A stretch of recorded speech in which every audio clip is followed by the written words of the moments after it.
വീഡിയോയിൽ നമ്മൾ പറഞ്ഞില്ലേ ഈ ആഴ്ച മുതൽ നമ്മൾ ക്രാഫ്റ്റിങ്ങും ജേർണലിങ്ങും ഒക്കെ സ്റ്റാർട്ട് ചെയ്യുന്നു. അപ്പോൾ അതിനായിട്ട് കുറച്ച് സാധനങ്ങൾ വാങ്ങിയിട്ടുണ്ട്. അത് എന്തൊക്കെയാണെന്ന് നോക്കാം.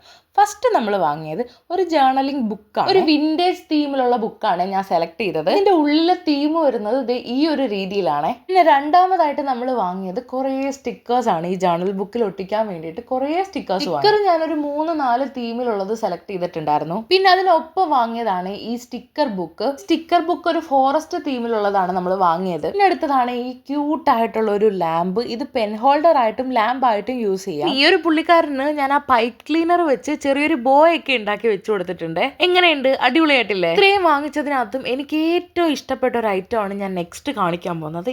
ഈ ഒരു പുള്ളിക്കാരൻ ഒരു ലിറ്റിൽ പാണ്ട. ഇത് വാങ്ങാൻ പോയ ഷോപ്പിലെ ഡാമേജ്ഡ് പീസ് ആയിട്ട് മാറ്റി വെച്ചിട്ടാണ് ഈ പാവത്തിന്റെ ഉള്ളിൽ ലൈറ്റ് കത്തുമായിരുന്നു. പക്ഷെ അൺഫോർച്ചുനേറ്റ്ലി ഇപ്പൊ അത് കത്തി. ഞാൻ ആ ചേട്ടനോട് ചോദിച്ചു ഇത് കൊടുക്കാൻ വെച്ചേക്കാന്ന്. അപ്പൊ പുള്ളി പറഞ്ഞു അത് ഡാമേജ് ആണ്, അത് കൊടുക്കുന്നത്. ഒരു ഡാമേജ്ഡ് ആയിട്ടുള്ള ഒറ്റ പീസേ ആ ഷോപ്പിൽ ഉണ്ടായിരുന്നു. എന്തായാലും ലൈറ്റ് കത്തിയില്ലെങ്കിലും കുഴപ്പമില്ല, എനിക്ക് വല്ലാണ്ട് അങ്ങ് ഇഷ്ടപ്പെട്ടു. അതുകൊണ്ട് ഞാൻ ആളെയും കൂടെ കൂട്ടിയിട്ടുണ്ട്. അപ്പൊ നിങ്ങൾ ചെയ്യേണ്ടത് എന്താന്ന് വെച്ചാലേ പുള്ളിക്കാരന് ഒരു പേരിടണം. നിങ്ങൾ പറയുന്നതിൽ നിന്ന് ഏറ്റവും നല്ലൊരു പേര് നോക്കി നമുക്ക് പാണ്ടക്കുട്ടൻ ഇട്ടു കൊടുക്കും. അപ്പൊ പാണ്ടയ്ക്ക് ഒരു പേരിടിൽ എന്ന പരിപാടിയുമായി ബന്ധപ്പെട്ട് നിങ്ങൾ എല്ലാവരും ഓരോ പേരുകൾ കമന്റ് ചെയ്യും. എൻ്റെ അതിൽ നിന്ന് ഒരു പേര് സെലക്ട് ചെയ്തിട്ട് ഞാൻ അടുത്ത വീഡിയോയിൽ പറയാം നമ്മൾ ഏത് പേരാണ് ഇട്ടതെന്നുള്ളത്. അപ്പൊ അത്രേ ഉള്ളടാ. ടാറ്റാ.